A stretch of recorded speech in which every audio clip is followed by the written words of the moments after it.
வணக்கம் தோழர்களே. பலஸ்தீன் மீதான இனப்படுகொலை போர் துவங்கி இன்றோடு 615 நாட்களாகிறது. இந்நிலையில் காசா முழுவதும் மக்கள் குடியிருப்பு மீது தொடர்ந்து இஸ்ரேல் தாக்குதல் நடத்தி வருகிறது. மக்களுக்கு உணவுப் பொருட்கள் கொண்டு செல்வதற்காக கடல் வழியே சென்ற 12 பேரில் 4 பேரை ஏற்கனவே அவர்கள் வெளியேற்றியிருந்தார்கள். தற்போது மீண்டும் இன்று ஒரு 6 பேரை வெளியேற்றிருக்கிறார்கள். மேலும் 2 இன்னும் சிறையில்தான் இருக்கிறார்கள். அடுத்து அவர்களையும் நீதிமன்றம் மூலமாக சட்டப்பூர்வமாக வெளியேற்ற இஸ்ரேல் வேலை செய்து வருகிறது. இது ஒரு பக்கம் இருக்க, மறுபக்கம் ஈரான் மிக முக்கியமான ஒரு நகர்வை செய்து கொண்டிருக்கிறது. ஈரானுக்கு எதிரான நகர்வையும் ஐரோப்பிய நாடுகளே செய்து வருகிறது. இதை பற்றி நாம் ஏற்கனவே பேசியிருக்கிறோம். மிக குறிப்பாக நாம் கடந்த காலையில் இறுதியில் பேசியதை போல இஸ்ரேல் உள்ளே இருந்து எடுத்து வரப்பட்ட ஆவணங்கள் உண்மையா, அது எந்த அளவிற்கு அவர்கள் சரியான தகவல்களை தருகிறார்கள் என்றெல்லாம் நாம் பேசியிருந்தோம். அப்போதும் கூட செதில் தோழர் கூறியிருந்தார், 90% எப்போதும் ஈரான் இல்லாத ஒன்றை கூறாது, அதன் பின்னால் ஏதோ ஒன்று இருக்க போகத்தான் அவர்கள் கூறுகிறார்கள் என்று கூறியிருந்தார்கள். அதற்கான ஆதாரங்களை, முதல் கட்ட ஆதாரங்களை இன்று அவர்கள் வெளியிட்டுள்ளார்கள். அந்த ஆதாரங்களை வெளியிடுவதற்கு முன்பு நடந்த அணுசக்தி சர்வதேச அணுசக்தி முகமை ஏற்படுத்திய ஈரானுக்கு எதிரான தீர்மானம், அதைத் தொடர்ந்து நகர்ந்து கொண்டிருக்கும் மிக முக்கியமான நகர்வுகள், இப்படி பல விஷயங்கள் நாம் இன்று பேசவிருக்கின்றோம். நம்மோடு தோழர் செந்தில் அவர்கள் இணைந்திருக்கிறார். வணக்கம் செந்தில் தோழர். வணக்கம் தோழர். தோழர், இந்த அன்றா நேத்து முந்தா நாள் ஒரு தகவல் சொல்லியிருந்தாங்க. என்னன்னா, நீங்க இந்த ஃபுட் ப்ரோக்ராம் இஸ்ரேலும் அமெரிக்காவும் சேர்ந்து நடத்துற இந்த உணவு வழங்கல் அப்படின்றது மிக மிக மோசமான ஒண்ணு. நீங்க மக்களை கொலை பண்றதுக்காகவே இதை கொண்டு வந்திருக்கிறீங்க. தயவு செஞ்சு இதை உடனடியாக நிப்பாட்டுங்க, எல்லா மனித உரிமை அமைப்புகளும் உள்ள விடுங்க அப்படின்னு சொல்லியிருக்காங்க.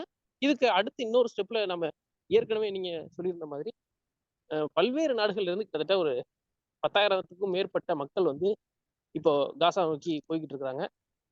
கடைசியா குறைச்சலா ஒரு 1000 பேராவது ரஃபா உள்ள என்ட்ரு ஆவதற்கான தயாரிப்புகளோட சொல்றாங்க. அப்படி அவங்கள கணிசமான அளவுல எகிப்து கைதும் பண்ணியிருக்குது. ஸோ இப்போ இந்த மக்கள் போறது அப்படின்றது, எகிப்து கைது பண்றதுன்றது மிகப்பெரிய ஒரு இது அவங்களுக்கு ஏற்படுத்தியிருக்குது. வெளியில பாக்குற எல்லாரும் மிக கோபமா பாக்குறாங்க.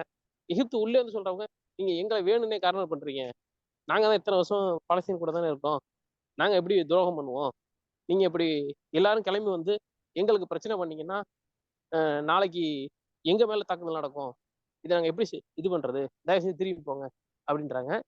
இதை இவங்க உள்ள அனுப்புறது, ஆனா அவங்க அந்த பார்டர் போனதுக்காரம் அவங்க தாக்குதல் நடத்தாங்க இல்லையான்னு தெரியல.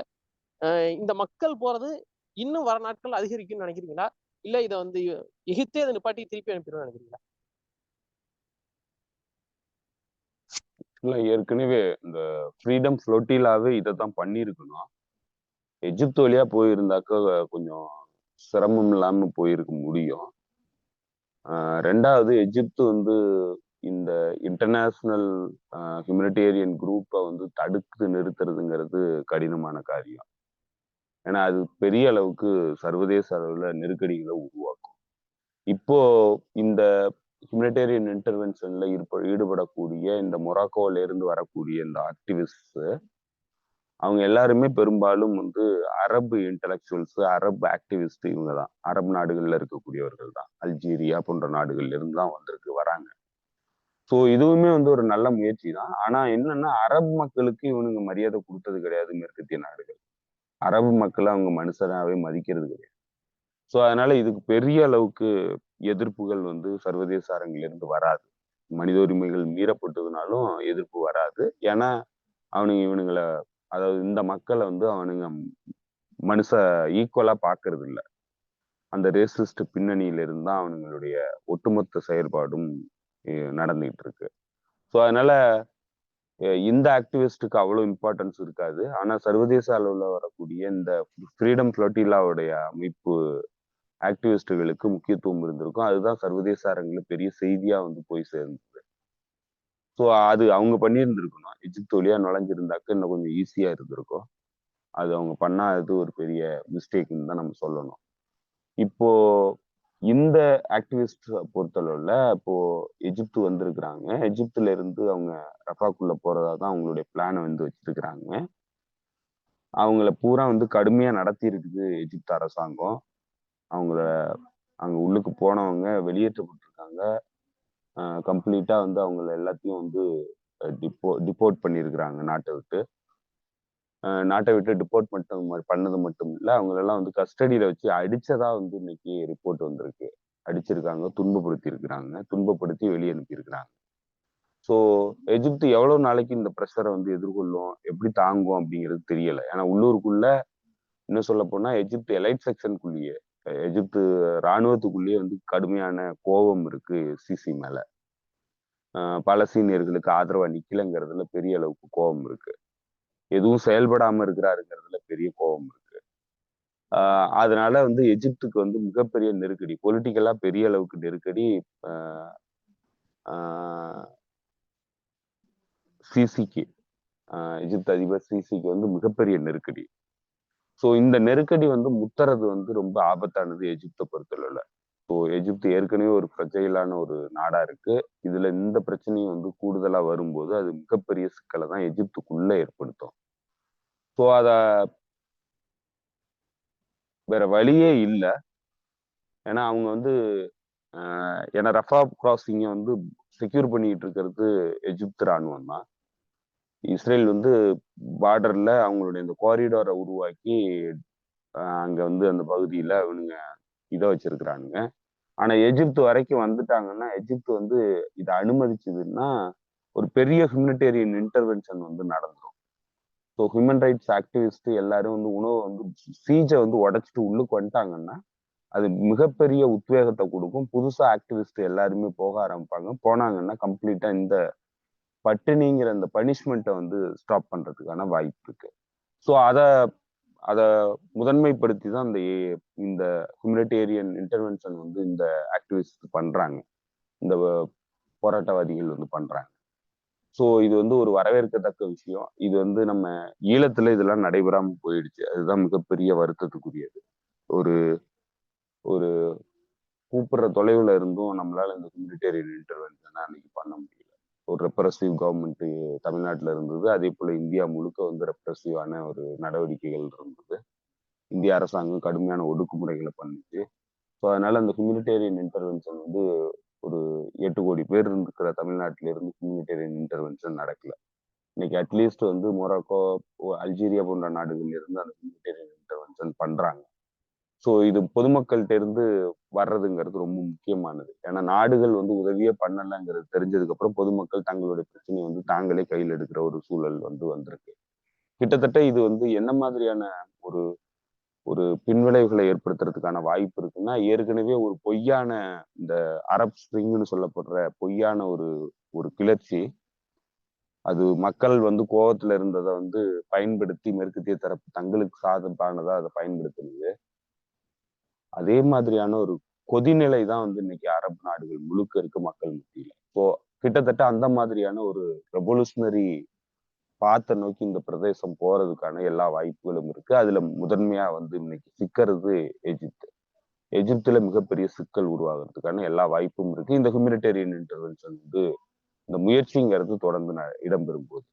ஸோ அதனால கண்டிப்பா இந்த முயற்சி வந்து தொடர்ந்து இடம்பெறும்ங்கிறது கிளியரா தெரியுது. இந்த ஆக்டிவிஸ்ட் தொடர்ந்து வருவாங்க. இன்னும் இன்டர்நேஷனல் ஆக்டிவிஸ்டும் இதுல இணைஞ்சுக்கணும். சர்வதேச நாடுகள்ல இருந்து இந்த இன்டர்நேஷனல் ஆக்டிவிஸ்ட் எல்லாருமே இணைஞ்சாங்கன்னா இதனுடைய வீரியம் வந்து அதிகமா இருக்கும். அதே போல சர்வதேச அளவுல இது வந்து செய்தியாக்கப்படும். செய்தியாக்கப்படுறது மட்டும் இல்ல, இது ஒரு மிகப்பெரிய அழுத்தத்தை வந்து கொடுக்கும். ஸோ அதனால அது வந்து இது வந்து வரவேற்கத்தக்க ஒரு விஷயம். அதை வந்து இன்னும் தீவிரப்படுத்தணும். ஆக்டிவிஸ்ட் எல்லாரும் சேர்ந்து இன்னும் தீவிரப்படுத்தணும். இன்னும் தொடர்ந்து வந்து இந்த இன்டர்வென்ஷன்ல வந்து அவங்க ஈடுபடணும். தொடர்ந்து ஈடுபட்டாங்கன்னா இந்த சீஜை பிரேக் பண்றதுக்கான வாய்ப்பு இருக்கு. நல்ல விஷயம் தோழர். அது நடக்கணும் அப்படின்றதான் நம்மளுடைய எண்ணமும். இல்ல நான் ஒரே ஒரு என்னுடைய கருத்தை மட்டும் சொல்ல நினைக்கிறேன். ஈழத்துல இது போன்ற ஒரு இன்டர்வென்ஷன் செய்ய முடியாம போனதுக்கு அந்த நிலப்பரப்பும் ஒரு காரணம்னு நான் ஃபீல் பண்றேன். கடல் வழியா தான் போகணும். அது வந்து நம்ம போறது வந்து தமிழ்நாட்டுல இருந்தோ இல்ல கேரளால இருந்து 2 இடத்துல இருந்து தான் போக வேண்டிய தேவை இருந்துச்சு. அதை வந்து இந்திய அரசு வந்து கண்ட்ரோல் பண்ணிக்கிட்டு இருந்துச்சு. அங்க அப்படியா இல்லைன்னு நான் ஃபீல் பண்றேன். இஸ்ரேல் இப்போ வந்து கைது பண்ணது அது வந்து எல்லாரும் லைவா எல்லாரும் பார்த்தாங்க. 1ஆம் தேதி கிளம்பி 8ஆம் தேதி வரைக்கும் அவங்க கைது பண்ற வரைக்கும் எல்லாம் லைவா பார்த்தாங்க. அந்த ஒரு தகவல் தொழில்நுட்பம் அந்த சமயத்துல இல்ல. 15 வருஷத்துக்கு முன்னாடி இல்ல. அதை நம்ம ஒத்துக்கணும். அதே போல நிலப்பரப்பும் ஒரு காரணமா தான் நான் பார்க்கிறேன். வெறும் கடல் வழி மட்டும் தான் நமக்கு இருந்துச்சு.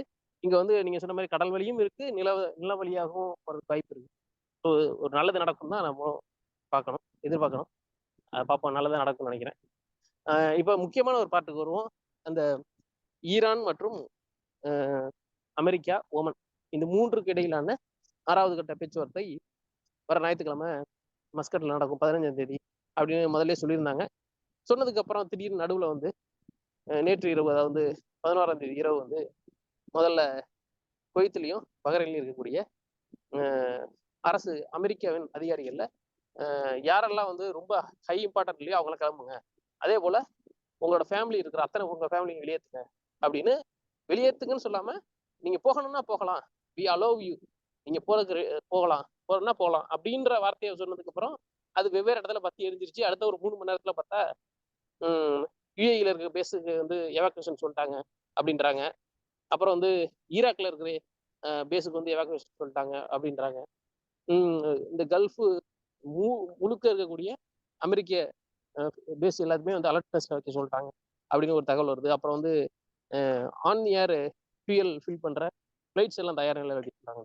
அடுத்தடுத்து நிறைய இதே போல தகவல் வருது. அப்புறம் முக்கியமா பார்த்தா திடீர்னு டியாகோ கார்சியாவில் எல்லாமே ப்ரிப்பேரா இருக்கிறாங்க, எல்லா வகையான போர் விமானங்களோட ப்ரிப்பேரா இருக்காங்க அப்படின்லாம் சொல்றாங்க.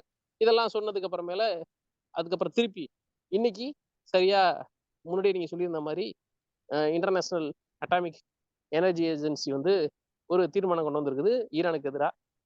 ஈரான் வந்து இந்த கொள்கையிலிருந்து கொள்கையை மீறிட்டாங்க, என்ன இவங்க ஒப்பந்தம் பண்ணி கொடுத்தாங்க அந்த கொள்கையை மீறிட்டாங்க அப்படின்னு சொல்லியிருக்காங்க. அதன் பிறகு ஈரான் ரொம்ப வெகமெண்டா இறங்கி அடிக்க ஆரம்பிச்சிருக்கு. இதை கொஞ்சம் டீட்டெயிலா சொன்னீங்கன்னா சரியா இருக்கும்னு நினைக்கிறேன். இது எங்கேருந்து தொடங்குச்சு, இந்த ஐஏஇஏ உடைய ரோல் என்ன, எதுல வந்து ஈரான் சைன் பண்ணிருந்துச்சு, அதை கொஞ்சம் சொல்லுங்க. ஐஏஇஏ வந்து international atomic energy agency. So இந்த ஏஜென்சி வந்து இந்த நான் ப்ரலிஃபரேஷன் ட்ரீட்டி அப்படிங்கிற ஒரு ஒரு ஒரு ஃப்ரேம் ஒர்க் இருக்கு. ஆரம்ப கட்டத்தில் உருவாக்குன இந்த சூப்பர் பவர்கள் உருவாக்குன அணு ஆயுதம் தவிர்த்த மற்ற நாடுகள் வந்து அணு ஆயுதத்தை வந்து தயாரிக்க கூடாதுங்கிறத ஒரு கொள்கையா வச்சு அணு ஆயுத விரிவாக்கத்தை தடுக்கிறதுக்கான ஒரு ஒரு அமைப்பா தான் வந்து இந்த ட்ரீட்டியை வந்து உருவாக்குனாங்க. ஸோ இந்த ட்ரீட்டிக்குள்ள எல்லா நாடுகளும் வந்து உறுப்பு நாடுகளா வந்துச்சுன்னா தான் வந்து உங்களுக்கு எனர்ஜிக்கான சப்போர்ட்டை வந்து கொடுப்போம் அப்படிங்கிறதெல்லாம் வந்து கண்டிஷன்ஸ். ஸோ இந்தியாலாம் வந்து இதுக்கு நான் ப்ரொலிஃபரேஷன் ட்ரீட்டியை வந்து ஒத்துக்காம ரொம்ப நாள் இருந்துச்சு. மன்மோகன் சிங் காலத்துல வந்து அந்த அந்த ட்ரீட்டியில வந்து அது சைன் பண்ணுச்சு. ஸோ இப்படி பல நாடுகள் வந்து ஒத்துக்காம இருந்தாங்க, அணு ஆயுதம் வச்சிருந்தாங்க, ஆனா அதை விரிவாக்கம் பண்றத வந்து இந்த ஒப்பந்தத்தை வந்து கையெழுத்திடாம வச்சிருந்தாங்க. அதுக்கப்புறம் வந்து கையெழுத்திட்டாங்க. இன்னும் பல நாடுகள் கையெழுத்திடாம இருக்கிறாங்க. ஸோ இதுக்கு ஈரானை வந்து இந்த என்பிடிக்கு வந்து கையெழுத்து போட வச்சாங்க. ஈரான் வந்து கையெழுத்து போட்டுருச்சு. போட்டதுக்கு அப்புறம் வந்து இந்த ஒப்பந்தத்துல கையெழுத்து போட்டா என்ன ஒரு விஷயம்னாக்க, இந்த ஐஏஇஏ வந்து மானிட்டர் பண்ண முடியும், இன்ஸ்பெக்ட் பண்ண முடியும். நீங்க வந்து பண்றது பீஸ்ஃபுல் நீடுக்காக தான் பண்றீங்களா அப்படிங்கிறத நீங்க மானிட்டர் பண்ண முடியும். அந்த அனுமதியை வந்து கொடுக்குது. அப்போ உங்களுக்கு வெப்பன் தயாரிக்காம பாதுகாக்கிறதுக்கான ஒரு கட்டமைப்பா தான் வந்து இந்த இந்த விஷயத்தெல்லாம் வந்து பண்ணிக்கிட்டு இருக்கிறாங்க. ஸோ இதுல ஈரான் வந்து அணு ஆயுதத்தை வந்து டெவலப் பண்ணுது, அது அணு செறிவூட்டலை வந்து பண்ணுது அப்படிங்கிறது தெரிஞ்ச உடனே இந்த என்பிடியில உறுப்பு நாடா போனதுக்கு அப்புறம் ஐஏஇஏ வந்து இன்ஸ்பெக்ட் பண்ணுது. இப்போ ஐஏஇஏ இன்ஸ்பெக்ட் பண்ணி அமெரிக்கா இந்த 5, அதாவது ஒட்டுமொத்தமா 5 செக்யூரிட்டி கவுன்சில் உறுப்பு நாடுகள், அதே போல கூடுதலா ஜெர்மனி வந்து ஆக்சுவலா நிரந்தர உறுப்பு நாடு கிடையாது, பாதுகாப்பு அவை உறுப்பு நாடு கிடையாது. ஆனா அவங்களையும் இதுல இணைச்சு ஒரு ஒப்பந்தத்தை வந்து ஏற்படுத்தினாங்க. JCPOA அப்படிங்கிற ஒரு ஒப்பந்தம். அந்த ஒப்பந்தத்தின் பிரகாரம் ஈரான் வந்து என்ரிச்மெண்ட்டை வந்து 20% கீழே வச்சுக்கணும். அதை கம்ப்ளீட்டா வந்து IAEA வந்து மானிட்டர் பண்றதுக்கு அனுமதிக்கணும். அந்த என்ரிச்மெண்ட்டை வந்து கூடுதல் படுத்தக்கூடாது அப்படிங்கிறதெல்லாம் அதுல இருந்த கண்டிஷன். அதுக்கு பதிலீடா அவங்க மேல விதிக்கப்பட்டிருந்த தடைகள் எல்லாத்தையும் நீக்கிறது, பொருளாதார தடைகளை நீக்கிறது, அவங்களுக்கு முழுமையான சர்வதேச மார்க்கெட்டுக்கு அவங்களுக்கு ஃபுல் அனுமதியை வந்து கொடுக்கறது அப்படிங்கிறது தான் அந்த JCPOA ஒப்பந்தம் வந்து கொடுக்குற நிவாரணம். ஸோ அதற்காக ஈரான் வந்து ஒத்துக்கிடுச்சு. ஈரான் ஒத்துக்கிட்டு இந்த JCPOA கையெழுத்து போட்டுச்சு. அமெரிக்கா ட்ரம்ப் உடைய பீரியட்ல 2018 இந்த ஒப்பந்தத்தை முறிச்சுட்டு வெளியேறிட்டாங்க. இது வந்து ஒரு மோசமான ஒப்பந்தம், ஒபாமா காலத்துல கையெழுத்தானுச்சு, ஒபாமா வந்து ஏமாந்துட்டாரு அப்படின்னு சொல்லிட்டு தான் ட்ரம்ப் வந்து அந்த ஒப்பந்தத்தை முறிச்சாரு. இப்ப ட்ரம்ப் முறிச்சதுக்கு அப்புறம் அமெரிக்கா இதுல ஒப்பந்தத்துல உறுப்பு நாடு இல்லை, ஒப்பந்தத்துல பார்ட்னர் கிடையாது, அவங்க வந்து இதுல ஒரு பார்ட்டி கிடையாது. ஸோ அவங்க வெளியேறினதுக்கு அப்புறம் மற்ற நாடுகள் யார் யாரெல்லாம் இந்த ஒப்பந்தத்துல கையெழுத்து போட்டாங்களோ அவங்க வந்து இதை சமாதானப்படுத்துறதுக்கான முயற்சியில ஈடுபட்டு இருக்கணும். குறிப்பா சொன்னா அமெரிக்காவுக்கு அழுத்தம் கொடுத்துருக்கணும். நீங்க வந்து போறது சரியில்லை, யூனிலேட்டரலா நீ வந்து இந்த ட்ரீட்டில இருந்து வித்ட்ரா பண்றது சரியான நிகழ்வு கிடையாதுன்னு சொல்லி அவங்க அழுத்தம் கொடுத்துருக்கணும். ஆனா ஐரோப்பிய ஒன்றிய நாடுகள்ல இந்த E3ன்னு சொல்ற 3 நாடுகள், ஒன்னு வந்து 2 நாடுகள் வந்து செக்யூரிட்டி கவுன்சில் உறுப்பு நாடுகள், பிரிட்டனும் பிரான்ஸும், கூடுதலா இருக்கிற நாடுன்னா ஜெர்மனி. இப்போ ஜெர்மனி, பிரான்ஸ், இங்கிலாந்து, இந்த 3 நாடுகளும் அவங்க பார்ட்டை வந்து அவங்க ஃபுல்ஃபில் பண்ணணும். இப்போ என்னன்னா அவங்க வந்து ஒப்பந்தத்திலேருந்து வெளியேறல. அப்ப அவங்க என்ன பண்ணணும், ஒப்பந்தத்தை பிரகாரம் இந்த பொருளாதார தடையிலேருந்து விலக்கு கொடுத்துருக்கணும். ஈரான் கூட வந்து பொருளாதார தடை இல்லாத ஒரு சூழலை வந்து உருவாக்கி வர்த்தகத்தை வந்து பண்ணியிருந்திருக்கணும். அவங்க பண்ணல. அமெரிக்கா ஒப்பந்தத்திலேருந்து வெளியேறிடுச்சு.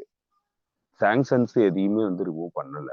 சாங்ஷன்ஸ் ரிமூவ் பண்ணது மட்டும் இல்ல, புதுசா அடிஷனல் சாங்ஷன்ஸும் போட்டாங்க இந்த JCPOA கையெழுத்தானதுக்கு அப்புறம்.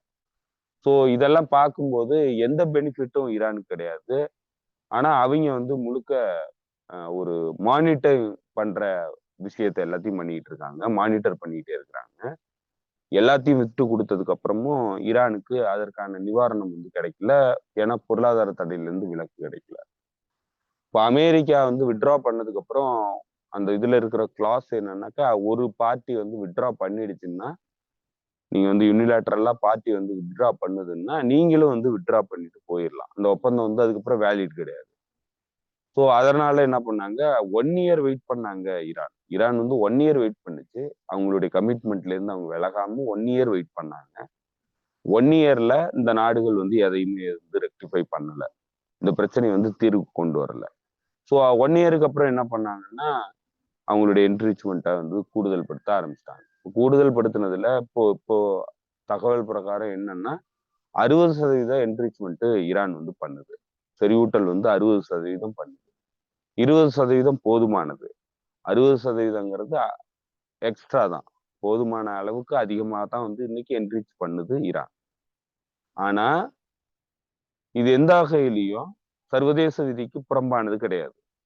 ஒரு நாடு நியூக்ளியர் வெப்பன் தான் ப்ரொடியூஸ் பண்ணக்கூடாதுங்கிறது தான் NPT. ஆனா ஈரான் வந்து ப்ரொடியூஸ் பண்ணல. செறிவூட்டல் வந்து 99.99% செறிவூட்டல் வந்து பண்றதுக்கான அதிகாரம் எல்லா நாட்டுக்கும் இருக்கு. இந்த NPTல உறுப்பு நாடா இருக்கக்கூடிய நாடுகளுக்கு இருக்கு. வெப்பன் மட்டும்தான் தயாரிக்க கூடாது. வெப்பன்ங்கிறது 100% என்ரிச்மெண்ட் பண்ணதுக்கு அப்புறம் வெப்பன் வந்து ப்ரொடியூஸ் ஆகும். ஸோ 100% போகாம நீங்க 99.99% நீங்க வந்து என்ரிச் பண்ணலாம். அதற்கான உரிமையை வந்து இந்த விதியே வந்து வழங்குது. இந்த IAEA உடைய அந்த NPT ஒப்பந்தமே வந்து வழங்குது. ஸோ அது வந்து அவங்களுடைய சாவரின் ரைட், அதாவது அவங்களுடைய இறையாண்மைக்குரிய ஒரு உரிமை. அந்த உரிமையை வந்து விட்டு கொடுக்க வேண்டிய அவசியம் இல்லை. ஆனா இப்ப என்ன பண்ணிட்டாங்கன்னா, திடீர்னு வந்து ஈரான் வந்து வெப்பன் தயாரிக்கிறதுக்கான ப்ராசஸ்ல இருக்கு, 2 வாரத்துல தயாரிச்சிடும், 10 நாள்ல தயாரிச்சிரும்னு சொல்லிட்டு அன்றையிலிருந்து இன்றைய வரைக்கும் பேசிக்கிட்டே இருக்கிறாங்க. ஆனா அமெரிக்காவினுடைய இன்டெல் ரிப்போர்ட் என்ன சொல்லுதுன்னா, ஈரான் வந்து வெப்பன் தயாரிக்கிறதுக்கான எந்த சகிம்சையும் பண்ணல, அது எதையுமே பண்ணல அப்படிங்கிறது தான் அவங்களுடைய இன்டெலிஜென்ஸ் தகவல் வந்து சொல்லுது. அதையெல்லாம் கடந்து அமெரிக்காவில் இருக்கக்கூடிய பொலிட்டீஷியன்ஸ் எல்லாருமே இன்னைக்கு என்ன சொல்றாங்கன்னா, ஈரான் வந்து நியூக்ளியர் வெப்பன் தயாரிக்கிறதுக்கான மோட்டிவேஷனோட செயல்படுது, அது வந்து வெப்பனை வந்து தயாரிச்சிட்டோம் அப்படின்னு சொல்லி பொய் சொல்றாங்க. ஏன்னா அவங்களுடைய இன்டெல்லே வந்து அதை சொல்லல, இவங்களா சொல்றாங்க, புதுசா ஒரு கதையை சொல்றாங்க. இதெல்லாத்தையும் வச்சுதான் ட்ரம்ப் என்ன பண்ணாருன்னா, இந்த இந்த ஒரு 2 மாசம் இது கொடுத்து டைம் பீரியட் கொடுத்துட்டு இந்த 2 மாசத்துக்குள்ள ஈரான் வந்து பேச்சுவார்த்தையின் மூலமா இதற்கான முடிவை வந்து எட்டணும், இல்லைன்னா அது மீது போர் தொடுப்பேன் அப்படிங்கிறது தான் அவர் சொன்னது. ஸோ இதுக்கு அழுத்தம் கொடுத்தாங்க ஈரான் தரப்புக்கு. இப்ப ஈரான் தரப்பு இது எதற்காக ஏத்துக்கிடுச்சு அப்படின்னு பாத்தீங்கன்னா, அதுல பல சிக்கல்கள் இருக்கு. இப்போ ஈரானுக்குள்ள 2 பொலிட்டிக்கல் செக்ஷன் இருக்காங்க. இதே இஸ்லாமிக் ரிப்பப்ளிக் ஆஃப் ஈரான்ல பொலிட்டிக்கல் செக்ஷன்ங்கிறவங்க 2 செக்ஷனா இருக்காங்க. ஒண்ணு வந்து ரிஃபார்மிஸ்ட் கேம்ப்னு சொல்லப்படுற மிதவாதிகள் குரூப், இன்னொன்னு பிரின்சிபலிஸ்ட் கேம்ப் அப்படின்னு சொல்ற ஹார்ட்லைனர்ஸ். ஈரானுடைய சோவர்னிட்டியில எந்த வகையிலும் விட்டு கொடுக்க கூடாது, காம்ப்ரமைஸ் பண்ணக்கூடாதுன்னு சொல்லக்கூடிய நபர்கள். இந்த தேர்தலை பொறுத்தளவுல பிரின்சிபலிஸ்ட் கேம்ப் வந்து வெற்றி அடையல, ரிஃபார்மிஸ்ட் கேம்ப் வந்து வெற்றி அடைஞ்சது. பெசஸ்கியான் வந்து இன்னைக்கு அதிபரா இருக்கிறாரு, அவர் வந்து ரிஃபார்மிஸ்ட் கேம்ப்ல இருந்து வரக்கூடியவர்.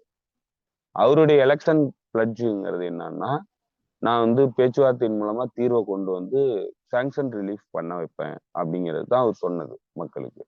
அப்போ ஈரான்குள்ளேயே மக்கள் பிரிவுலையுமே 2 பிளவுகள் இருக்கு. ஒண்ணு வந்து ஈரான் வந்து இதை மிலிட்டரியில தான் அணுகணும், அவங்க சொல்றதெல்லாம் கேட்டுக்க முடியாது, அமெரிக்கா கூட எந்த ஒப்பந்தத்தையும் நம்மளால ஏற்படுத்த முடியாதுன்னு சொல்லக்கூடிய ஒரு கேம்ப், அது வந்து பிரின்சிபல்ஸ் கேம்ப். இன்னொன்னு அவங்க கூட இல்ல கொஞ்சம் காம்ப்ரமைஸ் பண்ணிக்கிட்டு நம்ம வந்து அவங்க கூட ஒரு உறவை ஏற்படுத்தி நம்மளோட பொருளாதார தடைகளை நீக்க முடியும் அப்படின்னு சொல்லக்கூடிய இந்த ரிஃபார்மிஸ்ட் கேம்ப். இந்த ரிஃபார்மிஸ்ட் கேம்ப்ல இன்னைக்கு முக்கியமான நபர்னா முன்னாள் வெளியுறவுத்துறை அமைச்சரா இருந்த ஜாவேத் ஷரீஃப். இப்போ அவர் ஸ்ட்ராட்டஜிக் அஃபேர்ஸ்ல வைஸ் பிரசிடென்டா இருந்தாரு. அது அவருடைய பையன் வந்து யுஎஸ் சிட்டிசன்ங்கிறதுனால அந்த மாதிரி முக்கிய பொறுப்புல இருக்கக்கூடியவர்களுடைய குடும்ப உறுப்பினர்கள் யாரும் வெளிநாட்டு பிரஜைகளா இருக்கக்கூடாது அப்படிங்கிறது கண்டிஷனு, அவங்களுடைய கான்ஸ்டிடியூஷனு. ஸோ அதனால வந்து அவரை வந்து வெளியேற வச்சாங்க, அவர் வெளியேறிட்டாரு. ஆனாலும் இன்னமும் வந்து பெசஸ்கியானுக்கு அட்வைஸ் பண்ணக்கூடிய இடத்துல ஜாவேத் ஷரீஃப் இருக்கிறார். ஜாவேத் ஷரீஃப் போன்ற ஆட்கள் ரிஃபார்மிஸ்ட் கேம்ப் என்ன சொல்றாங்கன்னா, பேச்சுவார்த்தையின் மூலமா நம்ம தீர்வு கொண்டு வந்துடலாம், நம்ம ஒன்றும் பயப்பட தேவையில்லை, போருங்கிறது அனாவசியமானது அப்படின்னு சொல்றாங்க. அப்படி இருக்கிற இடத்துலதான் வந்து அவங்க கட்டாயமாகுது, இந்த மாதிரியான ஒரு அழுத்தம் வரும்போது நம்ம பேச்சுவார்த்தைக்கு போகலைன்னா நம்ம மீது வந்து பழிய போடுவாங்க, கடைசியா இந்த டிவிஷன் வந்து இந்த பிளவுங்கிறது பெருசாகும், பெரிய அளவுக்கு நமக்கு எதிரான ஒரு கூட்டத்தை வந்து இந்த நாட்டுக்குள்ளேயே வந்து உருவாக்குறதுக்கான வாய்ப்பு இருக்குங்கிற இடம்லாம் புரிஞ்சதுனாலதான் அவங்க வந்து பேச்சுவார்த்தைக்கு போனாங்க. கிட்டத்தட்ட நீங்க இதேதான் வந்து ஹெஸ்புல்லாவுக்கு எதிரான விஷயத்திலேயே நடந்தது. ஹெஸ்புல்லா ஏன் வந்து போர் நிறுத்தத்துக்கு ஒப்பந்தத்துக்கு ஒத்துக்கிடுச்சுன்னா, உள்நாட்டு பிரச்சனை உருவாக்குறதுக்கான ஒரு முயற்சியில ஈடுபட்டுக்கிட்டு இருந்தாங்க. ஸோ அதை அவாய்ட் பண்ண வேண்டிய இடத்துலதான் ஹெஸ்புல்லா வந்து அந்த சீஸ்ஃபயர் அக்ரிமெண்ட்டுக்கு ஒத்துக்கிடுச்சு. அதே மாதிரியான ஒரு நிலை இன்னைக்கு ஈரான் கூட உருவாகுது. இப்ப ஈரான் கூட வந்து அவங்க என்ன டிமாண்ட் வைக்கிறாங்கன்னா, முதல்ல வந்து இந்த பேச்சுவார்த்தைக்கு நீங்க வந்து வெப்பன் தயாரிக்கிறதுக்கு ஒரு நாள் உன்னை அனுமதிக்க மாட்டேன், அப்படி ஒருவேளை வந்து நீ தயாரிக்கிறத நோக்கமா வச்சு பேச்சுவார்த்தையின் மூலமா தீர்வு கொண்டு வரல இந்த பிரச்சனைன்னா உன் மீது போர் தொடுப்பேன் அப்படிங்கிறது தான் அவங்க சொன்னது. இப்போ போர் தொடுக்கிறதுங்கிறத அவங்க ஏற்கனவே முடிவுல இருக்கிறாங்க. அப்ப அப்படிதான் வந்து அவங்க பண்றாங்க. ஸோ இப்ப இந்த இந்த விஷயத்துல இருந்து அடுத்து என்ன பண்றாங்கன்னா, ஈரான் வந்து சொல்லிடுச்சு, ஓகே நான் வந்து என்ரிச்மெண்ட் பண்றத குறைச்சிக்கிறேன், 60% இருக்கிறத நான் குறைச்சிக்கிறேன், 20% என்ரிச்மெண்ட் போதுமானது, எனக்கு அவசியமானது, 70% நான் பண்ணுவேன், ஆனா 60% நான் குறைச்சிடுறேன் அப்படின்னாங்க.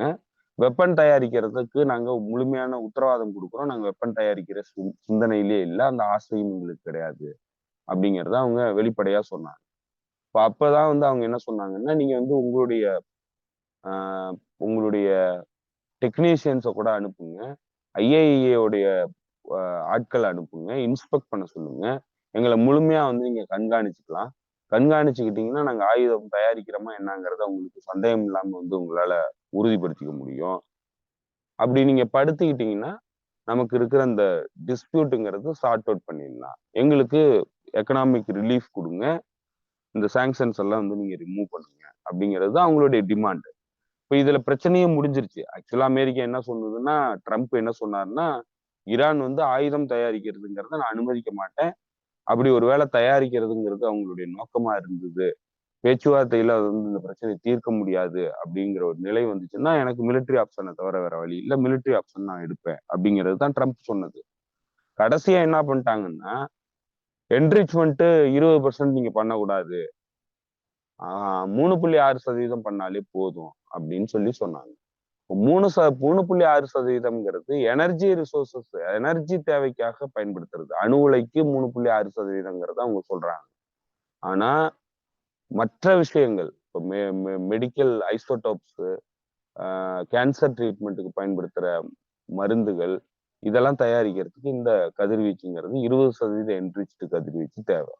இப்போ யுரேனியத்தை வந்து 20% என்ரிச் பண்ணணும், செறிவூட்டல் பண்ணணும், அதுக்கெல்லாம் இது தேவை. அதே போல அவங்க இண்டஸ்ட்ரீஸ்ல இதை பயன்படுத்துறாங்க, இந்த செறிவூட்டப்பட்ட யுரேனியத்தை. அதே மாதிரி அவங்களுடைய பாதுகாப்புக்கும் வந்து அது அவசியமானது. இப்போ இன்னும் சொல்ல போனா நீர்மூழ்கி கப்பல்கள் இயங்குறதுக்கு அணு உலை தேவை. அந்த அணு உலைக்கும் இந்த இந்த என்ரிச்மெண்ட் அவசியமானது. அதை போய் வேற நாட்டுக்கிட்ட வாங்க முடியாது, ஏன்னா அது ராணுவ உபகரணம். ஸோ அதனால யாரும் கொடுக்க மாட்டாங்க. அப்படிங்கிறப்ப அவங்களுக்கு சொந்தமா வந்து என்ரிச் பண்ண வேண்டிய அவசியம் இருக்கு. அதே மாதிரி அவங்களுடைய பல பிசினஸ்க்கு இதை வந்து பயன்படுத்துறாங்க, பெஸ்டிசைடா வந்து இதை பயன்படுத்துறாங்க, இந்த என்ரிச்டு யுரேனியத்தை. இதெல்லாம் ரொம்ப கட்டிங் எட்ஜ் தொழில்நுட்பம், ரொம்ப வளர்ச்சி அடைந்த தொழில்நுட்பம். அப்படி இருக்கிற ஒரு நாட்டால தான் அந்த என்ரிச்மெண்ட் அவ்வளவு பண்ணி கரெக்டா இதுக்கெல்லாம் பயன்படுத்த முடியும். ஆனா ஈரான் பண்ணுது. ஈரான் வந்து இதுல வளர்ச்சி அடைந்த நாடுல முக்கியமான நாடா இருக்குது அணு தொழில்நுட்பத்தை பொறுத்தளவுல.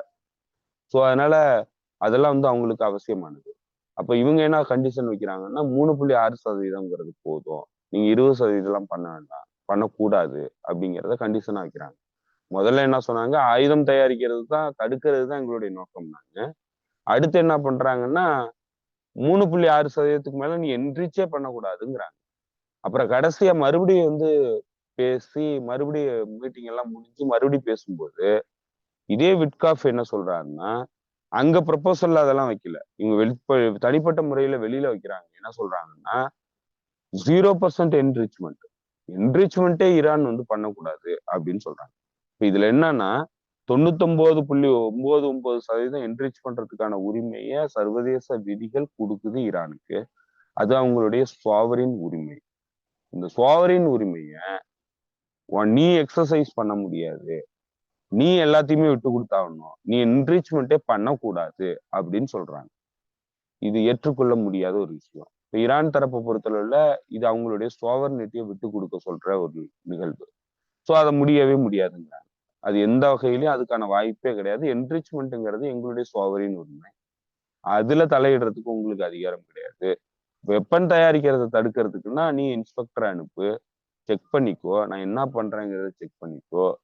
ஆனா அதை தவிர்த்து நான் என்ரிச்மெண்ட் பண்றதுங்கிற என்னுடைய சுவாவரின் உரிமையில கை வைக்கணும், அதை நீ தடுத்து நிறுத்தணும்னு சொன்னா அதை நான் ஒரு காலமும் ஏத்துக்க முடியாதுங்கிறாங்க. இப்ப இந்த இந்த ரெட் லைன்ங்கிறது அமெரிக்காவை பொறுத்தளவுல என்ரிச்மெண்ட்டே பண்ணக்கூடாதுங்கிறத ரெட் லைனா மாத்திட்டாங்க. ஆரம்பத்துல அணு ஆயுதம் தயாரிக்கிறது தான் வந்து அவங்க ரெட் லைனா வச்சிருந்தாங்க. அடுத்து என்ன பண்ணிட்டாங்கன்னா என்ரிச்மெண்ட்டே ரெட் லைனா மாத்திட்டாங்க. ஸோ இப்ப இதுல போருக்கு தான் அவங்க தயாராகிறாங்கிறது கிளியரா தெரியுது. அப்புறம் ஏன் இந்த பேச்சுவார்த்தை, அப்புறம் ஏன் வந்து இந்த விஷயங்கள்லாம் வந்து இவங்க இவ்வளவு ஆர்வம் காட்டுறாங்க, பேச்சுவார்த்தையில ஏன் இவ்வளவு ஆர்வம் காட்டுறாங்கன்னா, பப்ளிக் பெர்செப்ஷனுக்காக அவங்க காட்டுறாங்க. மக்களுக்கு, அவங்களுடைய நாட்டு மக்களுக்கு சொல்லணும், நாங்க வந்து டிப்ளமேட்டிக்கா முயற்சி பண்ணோம், ஈரான் வந்து அதெல்லாம் ஏத்துக்கல, அதனாலதான் போர் உருவானுச்சுன்னு சொல்லி அவங்களுக்கு ஜஸ்டிஃபை பண்ணணும். அதே போல ஈரானுக்குள்ள இருக்கக்கூடிய இந்த 2 கேம்ப், பொலிட்டிக்கல் கேம்ப்ல 2 கேம்ப் இருக்கு. ஒரு கேம்ப் பேச்சுவார்த்தையின் மூலமா தீர்வு கொண்டு வந்துட முடியும்னு நம்புது. அந்த கேங்க ஈரான்ல இருந்து ஐசோலேட் பண்ணும். அதாவது ஈரானுடைய கவர்மெண்ட்ல இருந்து ஐசோலேட் பண்ணும். அவங்க வந்து இவங்களுக்கு எதிராக திரும்பணும், ஒரு பிளவை வந்து உருவாக்கும். ஸோ அதுதான் அவங்களுடைய பிரதான நோக்கமா வச்சு அவங்க செயல்படுறாங்க. அதற்காக தான் அவங்க என்ன பண்றாங்கன்னா, இந்த பேச்சுவார்த்தைங்கிற அந்த மாய வலையை வந்து விரிக்கிறாங்க. இப்ப இதுக்கு நீங்க எதிர்த்து நின்னீங்க, நான் வந்து உங்க கூட பேச்சுவார்த்தையே நடத்த மாட்டேன்னு நீங்க சொன்னீங்கன்னா, உள்ளுக்குள்ள இருக்கக்கூடிய இந்த ரிஃபார்மிஸ்ட் கேம்ப் என்ன சொல்லுவாங்கன்னா, நம்ம வந்து அன்னைக்கு பேச்சுவார்த்தை நடத்தியிருக்கலாம், பிரச்சனையை வந்து சார்ட் அவுட் பண்ணியிருக்கலாம். ஆனா நீங்க தேவையில்லாம ஹார்ட் அப்ரோச் பண்ணீங்க, அதனால இன்னைக்கு நம்ம மிகப்பெரிய பிரச்சனைகளை வந்து எதிர்கொள்றோம் அப்படின்னு சொல்லி உள்நாட்டுக்குள்ள பிளவை வந்து ஏற்படுத்துவாங்க. இப்ப அதுதான் இந்த இந்த இந்த பேச்சுவார்த்தையினுடைய நோக்கம். அதே போல சர்வதேச அரங்குல தாங்க வந்து எல்லா முயற்சியும் எடுத்தோம், ஈரான் தான் வந்து ரீசனபிளா இல்லை அப்படின்னு சொல்லி கன்வின்ஸ் பண்ணணும். அதுக்காக இந்த பேச்சுவார்த்தையை வந்து அவங்க பயன்படுத்துறாங்க. உண்மையாவே குட்வில் ஜெஸ்டர்ல இந்த பேச்சுவார்த்தை நடக்கல. அமெரிக்கன் தரப்புக்கு இது வந்து பிரச்சனையே கிடையாது. ஆக்சுவலா சொன்னா இது பிரச்சனையே கிடையாது. ஆனா பிரச்சனையா அவங்க வந்து உருவாகப்படுத்தி சொல்றாங்க, மக்களுக்கு சொல்றாங்க அது ஒரு பெரிய பிரச்சனை அப்படின்னு சொல்லிட்டு. அப்போ அப்படி இருக்கிற ஒரு இடத்துல சர்வதேச அரங்குலயும் அதை கன்வின்ஸ் பண்ணிடுறாங்க, உள்ளூருக்குள்ளேயும் கன்வின்ஸ் பண்ணிடுறாங்க. இப்போ ஈரான்குள்ளேயும் இந்த இதை வந்து கன்வின்ஸ் பண்றாங்க. ஸோ இதுக்காக தான் இந்த பேச்சுவார்த்தைங்கிறத அவங்க மாய வலை மாதிரி வந்து விரிக்கிறாங்க. இப்ப இதெல்லாம் தெரியும், ஈரானுக்கு தெரியும். இப்ப ஈரான் வந்து இதெல்லாத்தையும் அவாய்ட் பண்றதுக்காக தான் இந்த பேச்சுவார்த்தைக்கு போகுது. உள்நாட்டுக்குள்ள சிக்கல் வந்துடக்கூடாது, அதே போல சர்வதேச அரங்குல நமக்கு எதிரான அவப்பெயர் வந்து வந்துடக்கூடாது அப்படிங்கிறத அவங்க திட்டமா வச்சு இந்த பேச்சுவார்த்தைக்கு போறாங்க. இப்ப இந்த பேச்சுவார்த்தைக்கு போனதுக்கு அப்புறம் இது முடிவுக்கு வர்றதுக்கான வாய்ப்பே இல்லை. ஏன்னா ரெட் லைன் வந்து 2 பேருக்கும் எதிரெதிரான ரெட் லைன். ஸோ அதனால ஒரு காலமும் இது வந்து முடிவுக்கு வர்றதுக்கான வாய்ப்பு இல்லை. யாரோ ஒருத்தர் விட்டு கொடுக்கணும். யார் விட்டு கொடுக்க முடியும்னா அமெரிக்கா தான் விட்டு கொடுக்க முடியும். ஸோ அவங்களுக்கு இது சோவரின் பிரச்சனை கிடையாது, ஈரானை பொறுத்தவரை இது சோவரின் பிரச்சனை. ஸோ அதனால ஈரான் விட்டு கொடுக்கறதுக்கான வாய்ப்பே கிடையாது. ஸோ அப்படியான இடத்துலதான் அவங்க நேற்றுக்கு இந்த எம்பசி ஸ்டாஃப்ஸ் எல்லாத்தையும் எவாக்குவேட் பண்ண சொல்லியிருக்கிறாங்க. அதே போல 2 நாளா கடந்த ஒரு மாசமாவே ஈரான் மீது இஸ்ரேல் தாக்குதல் நடத்த போகுது, ஈரானுடைய நியூக்ளியர் சைட்ஸ்ல தாக்குதல் நடத்த போகுது அப்படிங்கிறத பரப்பிக்கிட்டே இருக்கிறாங்க. இது ஒரு பக்கம் நடந்துட்டு இருக்கு. இன்னொரு பக்கம் நெத்தன்யாகு ட்ரம்ப்புக்கு போன் பண்றாரு. அவங்க 2 பேரும் 45 நிமிஷம் பேசுறாங்க. அதுக்கப்புறம் ட்ரம்ப் என்ன சொல்றாருன்னா, நான் வந்து தடுத்து வச்சிருக்கிறேன், இந்த பேச்சுவார்த்தை முடிகிற வரைக்கும் நான் தடுத்து வச்சுக்கிட்டு இருக்கேன், அதனால இந்த பேச்சுவார்த்தையில ஈரான் நாங்க சொல்றதை ஏத்துக்கணும் அப்படிங்கிறாங்க. இப்ப கேப்பச்சுலேட் பண்ண சொல்றாங்க, நீ சரண்டர் ஆயிடு, அப்பதான் உன் மேல போர் தொடுக்கிறத நான் வந்து ஸ்டாப் பண்ணுவேன் அப்படிங்கிறாங்க. இதற்கு முன்னாடி இதற்கான அனுபவம் உள்ள நாடுகள்னா முக்கியமா 2 நாடுகள். ஒண்ணு வந்து லிபியா, இன்னொன்னு நார்த் கொரியா. இப்ப லிபியாவுக்கு எதிரான அழுத்தம் வந்து ரொம்ப தீவிரமா இருந்து அவங்க அந்த அணு ஆயுதம் தயாரிக்கிறதுக்கான முயற்சியில லிபியன் அரசாங்கம் ஈடுபட்டு இருந்தது. அதை கைவிட சொல்லி அமெரிக்கா அழுத்தம் கொடுத்து பேச்சுவார்த்தையின் மூலமா கைவிட வச்சாங்க. இப்போ முகமது கடாஃபி அதை வந்து கைவிட்டாரு. கைவிட்டுட்டு இவங்க கூட சமாதானம் ஏற்படுத்தி பிரச்சனையை சார்ட் அவுட் பண்றதுக்கான முயற்சியில ஈடுபட்டாரு. என்ன நடந்ததுன்னா, கடைசி அவர் கைவிட்டதுக்கு அப்புறம் அவருடைய ஆட்சி கவிழ்க்கப்பட்டுச்சு. ஐசிஸ் தீவிரவாதிகள் அவருடைய கழுத்தை அறுத்து கொண்டாங்க. இது வந்து பப்ளிக் பிளேஸ்ல நடத்தினாங்க. ஸோ இதுதான் நிலைமை. நீங்க கேப்பச்சுலேட் பண்ணீங்கன்னா உங்களுக்கு ஏற்பட போற நிலைமைங்கிறது இதுதான். அதே நேரத்துல நீங்க முடியாதுன்னு சொன்ன இன்னொரு நாட்டினுடைய எக்ஸாம்பிள்னா நார்த் கொரியா. நார்த் கொரியாவுக்கு இதே மாதிரியான அழுத்தங்கள் கொடுக்கப்பட்டாலும் நார்த் கொரியா என்ன பண்ணிடுச்சுன்னா, நீ சொல்றதெல்லாம் நான் கேட்க முடியாது, நான் ஆயுதம் தயாரிப்பேன் அப்படின்னு சொல்லிட்டாங்க. இப்போ ஆயுதம் தயாரிச்சதுக்கு அப்புறம் நார்த் கொரியாவுக்கு எதிரான அச்சுறுத்தல்ங்கிறது இல்லை, ஏன்னா பயப்படுறாங்க. ஆனா லிபியா வந்து அழிச்சிட்டாங்க, லிபியன் அரசாங்கத்தை அழிச்சிட்டாங்க. ஸோ இப்போ இந்த 2 எக்ஸாம்பிள் இருக்கு. இந்த 2 எக்ஸாம்பிள்ல இருந்து ஈரான் வந்து லேர்ன் பண்ணியிருக்கு. என்ன பண்ணனாலும் நீ உன்னுடைய சோவரின் உரிமையை நீ விட்டு கொடுத்து கேபிச்சுலேட் பண்ணிட்டன்னா இவனுங்க போர் நடத்துறதை நிறுத்த போறது இல்லை, இன்னும் ஈஸியா உங்களை அழிச்சிருவாங்க. இப்போ இவனுங்களுக்கு அழிக்கிறது தான் நோக்கமா வச்சிருக்கிறாங்க.